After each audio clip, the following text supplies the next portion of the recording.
has vaulted the Grizzlies into 4th place in the West, though at Caesars Sportsbook they only have the 8th best odds to win the West. Again, Suns and Warriors remain on top both in the standings and the odds to win the conference, as well as the NBA championship for that matter. Let's bring in our NBA analyst, Tim Legler, and talk about those Golden State Warriors. Tim, currently, again, fighting with the Suns at the top spot in the West and in the NBA.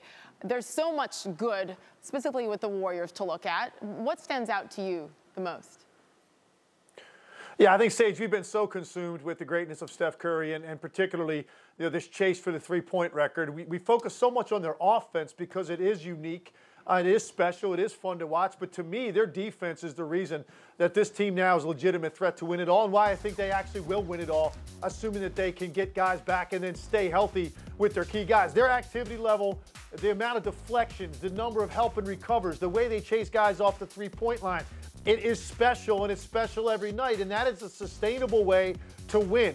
When you don't need to make shots on a given night to win games, that's when you've got a championship caliber team. And I think some of their additions, look at a Gary Payton now and his impact on this lineup and the minutes he's getting. Draymond Green obviously now has ramped it back up to that defensive player of the year type status, when I think over a couple years he wasn't in that mindset because they weren't very good. Well, he's back doing that again.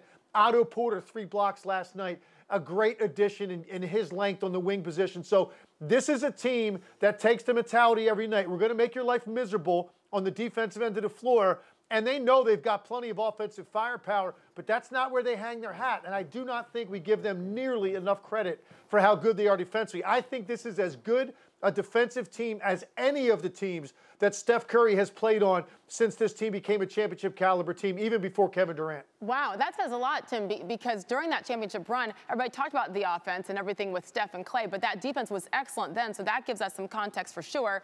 Stephen, though, I mean, he's been another level at 33 years old, turning back the clock to that MVP level when he won him back-to-back 2015, 2016. What do you think, big picture, Tim, that this would mean to Stephen and his legacy if he were to come back and lead this team to a title after all of that, after all the injuries, after Kevin Durant leaving? Well, listen, I don't have a crystal ball, but I can certainly make predictions. And I think Steph Curry's either going to finish first or second in MVP voting this year. I think the Golden State Warriors right now are the front runner to win a championship. If he wins a championship with this group, and we're assuming he's going to get Clay back at some point, but if he wins one with this group, to me, that is the greatest accomplishment of Steph Curry's career. And you're talking about a guy that's been a unanimous MVP, 2-time MVP, 3-time champion. This group, going into the season, had no business to think they could have the best record in the NBA. And yet it's primarily driven by his greatness offensively and the amount of attention he commands every single possession and how easy he makes the game for other people. So you're going to start to see Steph Curry cement himself in arguments when you start ranking players. Look, most people would have him maybe right now in the top 20 all time. He pulls this off, and this team wins a championship, and maybe he's MVP, maybe he's runner-up. Either way, you're talking about now, to me, it's not going to be debatable. He's top 10 all time, and there will be some people that would maybe push him closer to that top 5 all time if he pulls this off. And remember, there might be more to follow this season, Sage, because the way he looks, it doesn't look like it's going to slow down anytime soon.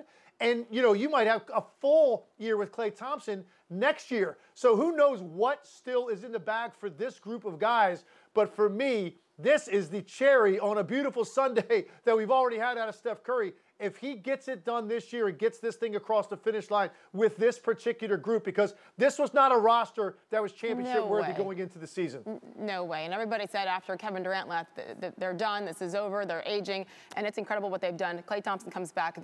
He, in particular, hungrier than ever. How about Lakers and Suns tonight in their second game without Anthony Davis as LA? Sidelined with an MCL sprain in that left knee. Tim, what concerns you the most about this Lakers team? Well, I just think this is a team that defensively, even if they're fully healthy, if all of those guys are out there, I just think defensively this is a team that does not have the commitment, energy level, effort level to be able to guard teams like Golden State and Phoenix that move it the way they do, that shoot it the way that they do, that have the player movement that they incorporate into their offense. It takes an incredible amount of sacrifice, effort, energy, commitment, paying attention to detail. And I think this roster with 11 guys over 30 years old is built for the postseason. And they're mud through the regular season, and they're going to have a lot of nights where they just don't look like they're that interested in the defensive end of the floor. Problem is that switch is not going to turn on in the postseason. I don't care if Anthony Davis is healthy on April 15th, Russell Westbrook, LeBron James. I think this team is cooked. If they have to play Golden State or Phoenix or probably even Utah in a first-round series, they're not winning that series. And if they are able to get by a team like Utah, they're not getting past Phoenix or Golden State.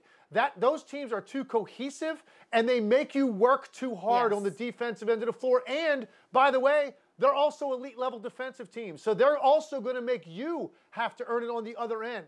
I just don't like the construct of the roster.